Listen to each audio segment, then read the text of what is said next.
Hi, I'm Jamie. And I'm Dale. We're sisters and best friends, and this is Proof It's Possible. Jamie and I are complete opposites, but somehow through every stage of life, we stay on the same team. We're kicking the door wide open and sharing our morning coffee chats with you. Join us as we chat about everything from chasing our dreams to entrepreneurship to family, friendship, and what other craziness we have going on that week. Hello, everybody. Welcome back. Today we're talking about money mindset in business. And the reason we're talking about this is because a good friend of mine came for a visit for my book launch, and she called me out for being cheap in my business. She was like, wow, you're insanely cheap. And it was about going to an event that was a pretty high ticket price tag. And it was in USD, which, you know, when you're Canadian, it stings really bad to convert. And she was like, man, you're just really cheap in your business. And I had to do a little self-reflection on that. And I feel like, you know, everybody has like their own money stuff, but I don't know. Maybe I got more money shit than the average. What about you? I'm so torn, and here's why. Because I love spending money, but I do find that I have hired in my past or thought I'm going to take a task off my plate. I'm going to hire somebody to do this for me. And sometimes I'm like, how did I live without this person? That's worth every single penny I'm spending on it. And then the next second, I hire the next person thinking like, great, I'm going to get another task off my plate. It's worth the time. It's worth my time to do this and my money to do this, to save my own time. And I end up like being like, okay, I ended up doing all that myself or providing everything for them to like do the icing on the cake part of it that would have been the easiest part for me to do myself as well. So Yeah. I and being a solopreneur and being a small business, I like to and having a lower temperature for risk than the average entrepreneur, I would say. I do like to be conservative with it. Like I don't want to just spend bigger than my threshold feels good about. So as Mm-hmm. much as I like love an event, I have a limit for how much I'm willing to invest. And my limit changes a lot. Like every year that I make more in my business and I make more personally, I get my limit goes up with me. But I do have, I don't know what you call them, but like holdbacks, I guess, about just throwing in any amount of money and being like, yeah, it's worth $50,000 to me to do this, or, $10,000 for me to do that.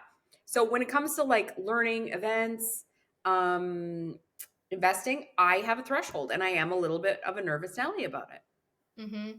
So, like, what are some, like, if you could give some practical tips and tricks for, like, getting out of that money mindset? Because I know it's a practice. Like, for me Oh, personally yeah. and in my business, I have to do, like, a little bit every single day and stretch my limits a little bit in all these areas, but it's in particular money so that I can shift my mindset. Yeah. What are some of the tips and tricks that have worked for you in the past? I really have to keep like my head on straight around money. And what that means for me is that I have to remember that money, like spending money is putting money in a system that pays me back. And I know that like holding on to money just literally lets it fall, like it makes it impossible. It's like trying to hold water.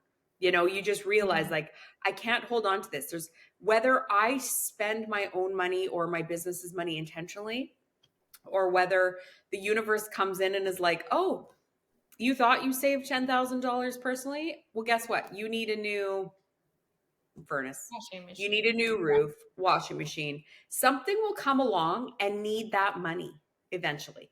So, although I'm like somebody that absolutely loves to have like a safety net, will always have that, knock on wood.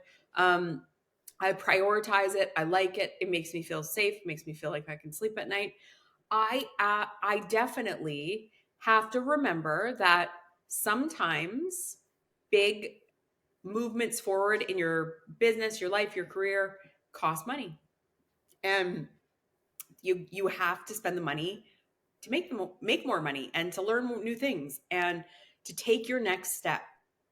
Hmm. So Yeah, I Looking think, at it as like a little bit of an exchange, I guess. and it's like a What about message. you? For me, it's like a message to the universe that like if you're willing to give it away, then it's willing to come to you. Like it's kind of like, the Yeah, ocean. You gotta let the wave go away for it to come back. The tide to go away for it to come back. exactly. But I also feel like if you are just starting out and you have this dream on your heart and you're like, I don't know where to begin, the very first step is to get some skin in the game. If you're not going to Yes. invest any of your own personal money in something, you will never give it the time, energy, dedication that it deserves. You have to have skin in the game. And for me, for anyone who's been in business for a long time, skin in the game looks like reinvesting in yourself, going to things that stretch your edges and make you build your community and do all those things because it's not comfortable for someone who Or has like, like doing the training that's going to qualify you to do the job. Like if you want to become an esthetician, you've got to pay to go learn that skill or that trade or that, exactly. you know, yeah. But like skin in the game is also sending that message to the universe that like you're Hmm. serious about whatever it looks like for you. Exactly.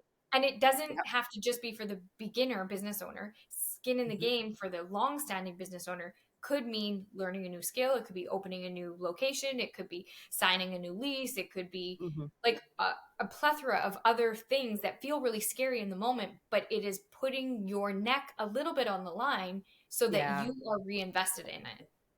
for sure. Do you want to know what a big step I think is for a lot of entrepreneurs? Is hiring.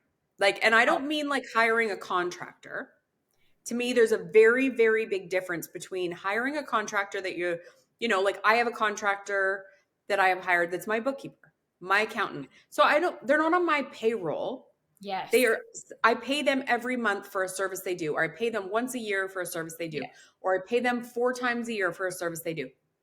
But hiring a real employee that their well-being, their mortgage, their family's bills is your responsibility. Yes, Like and it's their responsibility. I will say that at the for me, what the difference between the two is that a contractor can have multiple clients. Of So your course. bookkeeper isn't just Mhm. your bookkeeper. She probably No. has several other clients that are paying her bills as a collective. She takes that Mhm. money that she earns and she is on her way. She pays her own Yeah. bills and does all the things. An employee is exclusively hired by you. Mhm. Their paycheck comes from you and you only. It's a much Much scarier. scarier hire than just hiring a contractor. Also, an employee has to follow certain laws. Like you can't just terminate them because you feel like it. You have Totally. to follow HR laws and whatever province you're in, whatever country you're in. Mhm. Whereas a contractor, you can terminate a contract at any point in time. Yeah. For So sure. And like it just feels way bigger. And I think that a lot of like people don't make that distinction. And they're like, just hire, just hire. You got to, in order to scale, you have to hire. And I always want to know, to what capacity am I hiring? Am I getting an employee that is my responsibility? Or am I getting another contractor? Because I'm really comfortable with contractors. but I think that it's depending on where you are in your business, both are good Of to get course. skin in the game And and to help you scale. yes, for sure. No, and like honestly, if I'm hiring an employee, I'm hopeful that I am able to make more plus what Hmm. that employee costs, right? Having that person is going to help me earn more because they're either going to earn themselves as well or they're going to free up enough of my time that I'm zeroing in on my like genius and letting me do the things I do well while they're taking things off my plate that I don't do well or I don't like doing or they're really time consuming and they don't make me money. Hmm. So you really do have to like do that math to make sure Hmm. that it's the right Well, and like time. one way that I've heard people refer to it is that like if you charge $100 an hour or $500 an hour or Mm, $1,000 an hour, and you're doing a task that is a $40 an hour task, let's right. say a bookkeeper's average salary is $40 an hour, but you're wasting 3 hours because you don't really know what you're doing something that would take them 1 hour, and they're willing to work for $40 for that 1 hour, but you usually charge your clients $500 an hour. Well, Yeah. you've now wasted a bunch of money and a bunch of time when you could have Yeah. just paid it out for $40 an hour. Like, So it's that concept of like, what is my time worth? What do I charge my clients for my Mhm. genius? Am I being productive by wasting my time doing something that is not my genius when there is somebody who's willing to work Totally. in their And one genius of for the a much cheaper rate? Yeah, and one of the like honestly, I think it is like the biggest mistakes you can make in business, in life too, but in business specifically, is believing that no one else is worth what they charge. And Yes. what I Oh, mean by that, in like what that sends to the universe is such bad vibes, bad vibes, bad vibes. Because if everyone is charging an astronomical amount and they're not even doing anything that hard, anyone could do their job. And these are the things that go through your head every time you have to pay somebody to do something for you. You are doing a disservice to yourself. And that is such a bad money mindset because mhm. why is someone else's expertise Not not valuable. valuable? Like, Mhm. I've heard people say this about like a housekeeper, for instance. Like, they've said, I run a big business and I don't have time to clean my house. But can you believe it? My housekeeper wants $30 an hour. And I've literally said to the person, would you scrub someone's toilet for $30 an hour? The answer is always no, because the person is a very high level executive or they run a big business and their time is more like $500 an hour. So I'm like, why is it that you don't think they're worth $30 an hour, but you would do nothing for $30 an hour? Mhm. Actually do nothing. That is not enough money for you to even like believe you should get out of bed. But Mhm. you think this person should charge less. And it's like, Mhm. no, someone will clean my house for $30 an hour. Someone will clean my house for $50 an hour. If it's not something A, I want to do, B, I could do to the level they're doing it, they're worth it. That's the facts. They are worth it. And if you don't think so, then clean your own toilets. Well, and this is the other thing that I fully believe is that you have to think that other people's time is valuable and be willing to pay for it. Yes. But you also have to be willing to know when you are out of alignment with a client. Like, Yes, so totally. As the for business owner, instance, I agree. I had a client who basically had like a failing grade in this safety rating system. I'm a safety expert. So it was a safety rating system. It took me less than half an hour to get it all cleaned up. He had struggled for over a year. He couldn't get anything but a failing grade. In half an Hmm. hour, I got it back to like being good and good in the eyes of his clients and all that stuff. Well, Yep. he logs into the software and he sees that it takes me 30 minutes and he says, "Well, I'm not paying you because it only took you 30 minutes. I'm not paying you what you've asked for because it only Right. took you 30 minutes." And I was so mad in the moment because I'm like, how dare you? You've struggled for a year. I went to Hmm. school for this. I have years and years of experience that made it so that I was able to do this in 30 minutes. You weren't able to do it in an entire year. Hmm. Um, and then he never did pay his invoice. And I was like, "You take him No. to collections. You're such a Yeah. loser."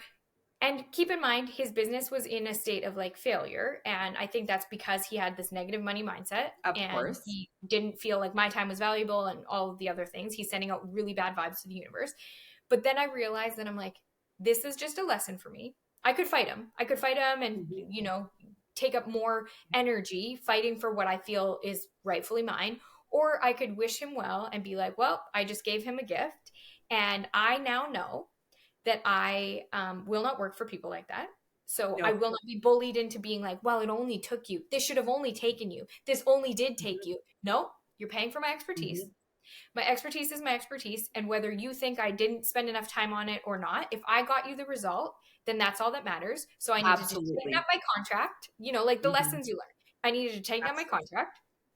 I Yep. needed to have more of a like FU attitude. So like if you don't like how long it's taken me, that's too bad. Your invoice is still in the mail and Totally. pleasure doing business with you, but I will never do it again. Never. Yeah. And just like, being okay to release clients that have paid your bills in the past but are no longer serving you. That has been probably my biggest holdback of all because I feel like every time I get a client, I'm like, I need to like hold them tight and make sure that they're happy Yep. and everything is good. And it's like, no, loser that's not paying his bills, who cares if he's You happy? don't He want doesn't that. pay his Yeah. bills. He doesn't pay his bills, so Exactly. it doesn't matter. So I think that that's like the reciprocal also with the universe that you have to be Hmm. okay to let things go so that they open up space to let more good clients come in. Of course, yes.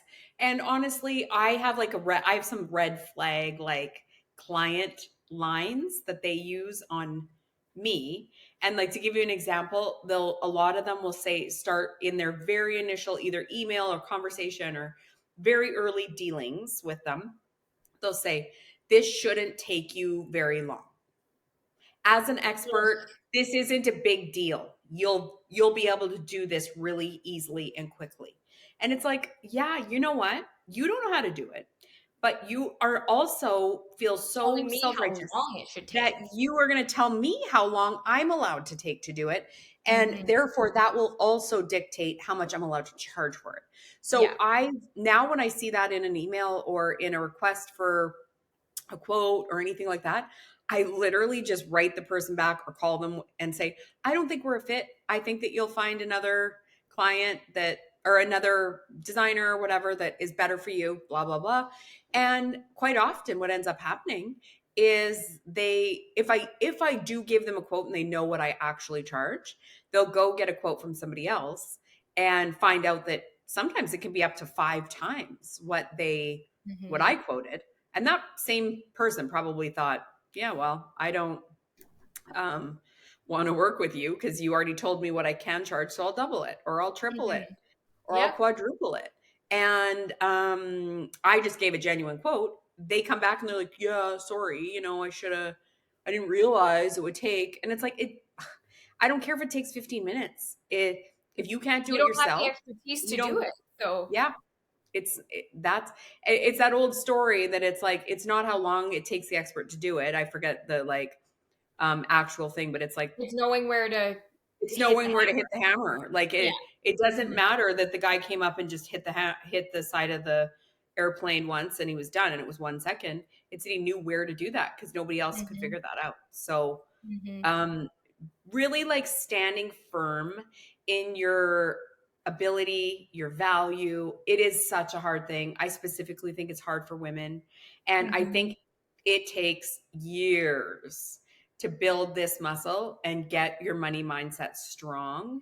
And I mean, I had this 3 days ago. Someone called me, said, would you be willing to do this? It's a service I don't really offer anymore. I didn't want to do it, but my belly said, like, oh, just take the client. It's the new year. It'll be nice to make the extra money. And I like thought about it for like 10 seconds. And then I was like, what are you doing? You know better. You don't do this anymore. You made a firm stand last year. You let go of all of your clients in this one area. Why would you entertain doing this? You do not like that. It's not your expertise. Stop. And so Well, I and just wrote them back. for me, it's like honoring that gut feeling too. Like Mhm. there's so many projects that I'm like, man, this feels like it sucks the life out of me, but I'll just do it anyways because It's 5 grand. It's 10 grand. It's 5 grand. It's one exactly. But grand. it's Like, like mhm. you're telling the universe that like you're willing to put up with garbage when there's so Totally. much better out there. And I also think that it's a little bit about your like perspective and like gratitude too when it comes to money mindset. Because Yes. I remember it was during COVID. Everything was, I don't know if I've shared this story on here before, so I'll share it again if I have, but it was really tough go for our businesses. Like it was COVID. Yes. The government had shut down my particular business and said like absolutely not. You're not allowed to do anything. I had flown to Calgary to get some like loose ends tied up after I had moved, and I took an Uber from the airport to my downtown office, and the Uber driver was like he wasn't from here, and he wasn't born in Canada. He was new to Canada, and he was just so grateful to be in Canada, and he was driving the Uber, and he was very pumped up, and he said to me like, well, what are you flying here for? So I explained, well, my business, and we just moved across the country, and he's like, oh, you're a business owner, you are rich. And I was like, I am not rich. Like I felt not one little bit rich. I couldn't have felt more poor in those moments. I was full of Mhm. anxiety and dread and like just uncertainty of what was going to go on with my business.